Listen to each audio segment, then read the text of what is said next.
उत्तर भारत के बसेड़ी नाम के गांव के पास एक पुराना, वीरान और खंडहरों में तब्दील महल था, जिसे लोग काला महल कहते थे।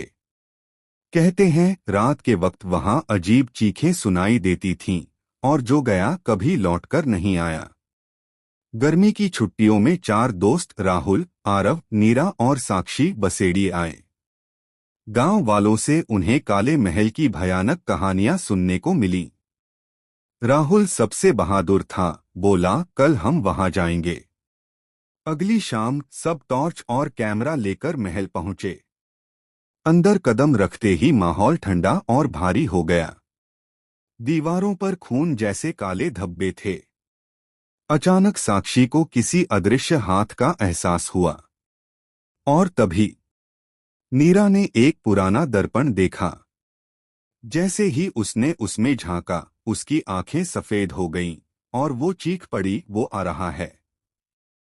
दरअसल ये महल कभी राजा विक्रम सिंह का था, जिसने काले जादू में महारत हासिल की थी। जब उसकी पत्नी रूपवती ने उसे रोका, तो उसने उसकी बलि दे दी, और तभी से उसकी आत्मा इस महल में कैद हो गई थी।